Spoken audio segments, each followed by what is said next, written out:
Welcome to Data Minutes, one of the largest virtual data community event. Our agenda for today is on how to troubleshoot SQL Server database performance issue. By the way, I am Jean-Joseph. I'm from New Jersey, originally from Haiti. We don't have enough time, guys. I don't want to sit there. But you are free to email me if you want to. And then this is my personal Twitter account. And then this is my user group called DataGrillen. We meet every weekend. You guys are free to join us. And this is my LinkedIn. If you want to connect with me, I'm currently working as a data engineer. This is my blog if you guys want to visit it as well. This is what I will cover with you today. There's no diagnosis problem, common cause of performance issue, what metrics to look for.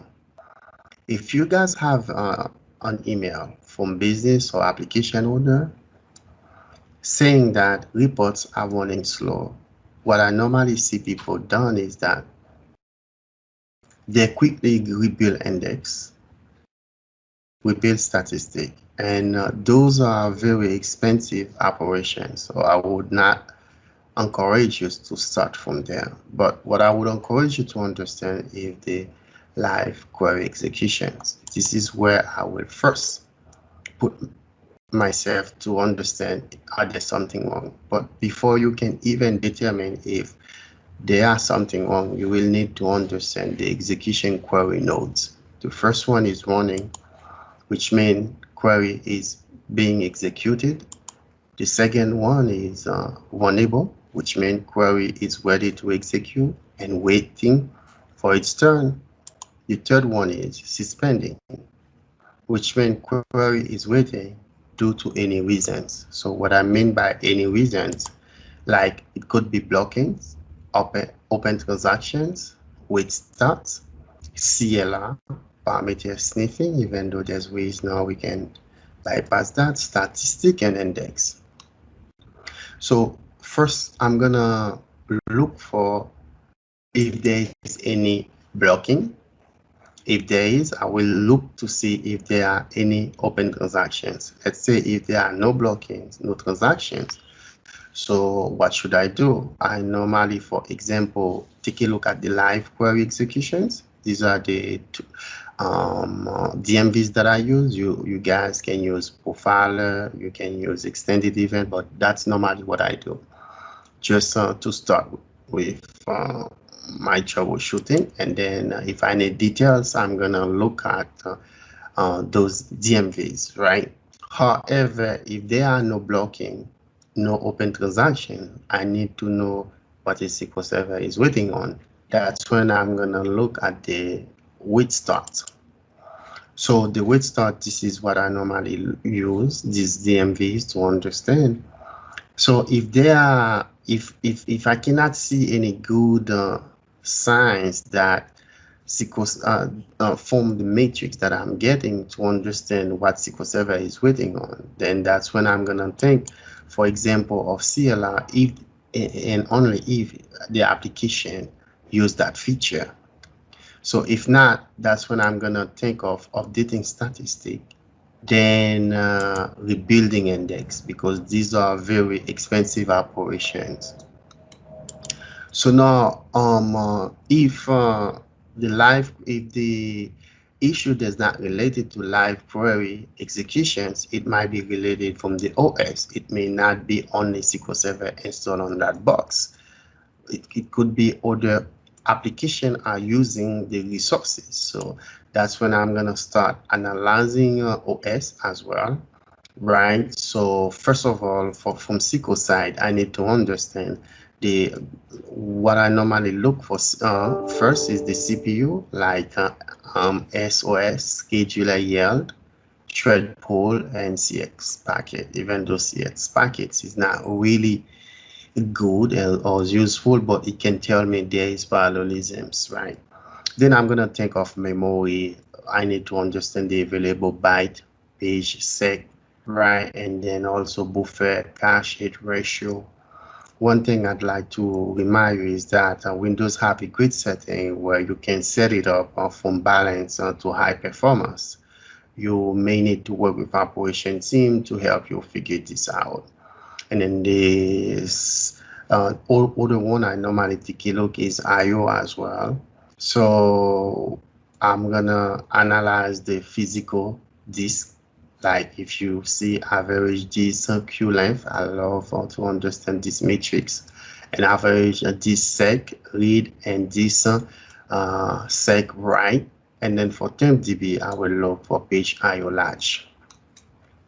And these are the DMVs that will help me troubleshoot it and collecting that data and understand it, right? And then let's say if the live sessions looks fine, the resources are good. So what should we do? Then if the issue is not related to none of them, that's when I'm going to start analyzing the error log, because I need to understand, I will go and analyze SQL Server and agent error log, Windows event log, even the application log if there is any, right?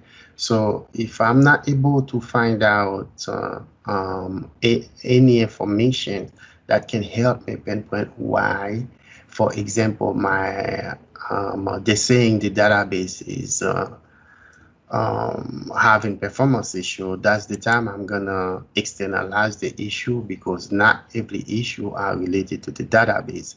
Then I'm gonna open a priority ticket 1.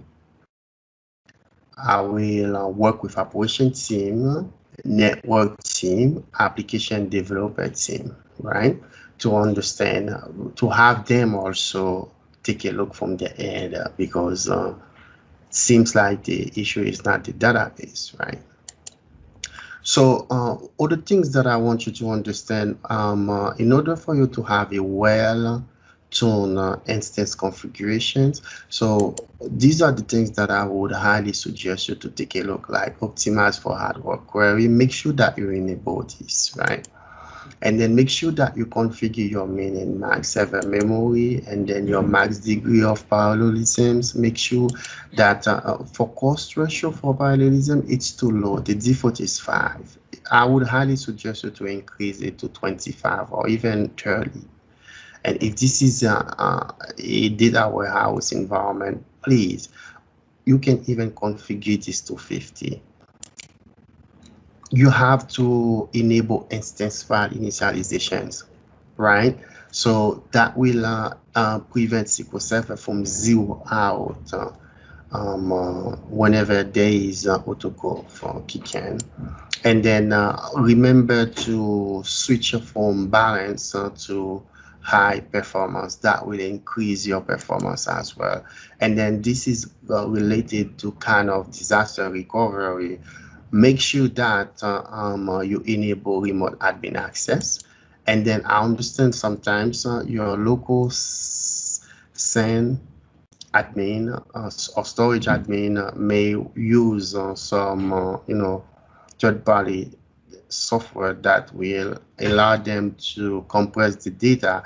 It would be great, for example, to use the native compressions instead of have to do it from the sandbox storage, right? So for the database configuration, I would highly suggest you to leave auto create and update statistic on, okay, and then turn off, leave auto shrink off. Do not enable it, and enable it carefully if there is a good reason for that.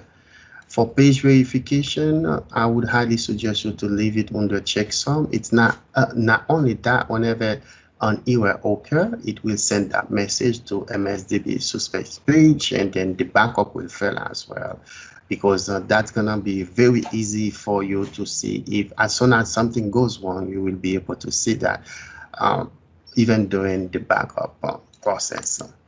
So I would highly suggest you to precise your database autograph size. I normally play with MSDB. I'm sorry, not MSDB, Mado, database, right? I normally play with that. So, and I pre-configure Mado. So whenever a user database is created, it come out with that same pre-configuration. So unless if they explicitly mention something. And then for tuning conception, there's cardinalities estimation. You need to think of that. So when you're tuning, you have to understand there's two things in questions. There's execution times and the amount of resources. So correct. And then there is automatic tuning. There is intelligent query. There is consideration using testing. Thank you, guys. I hope you enjoy my session. Okay. So enjoy the next session.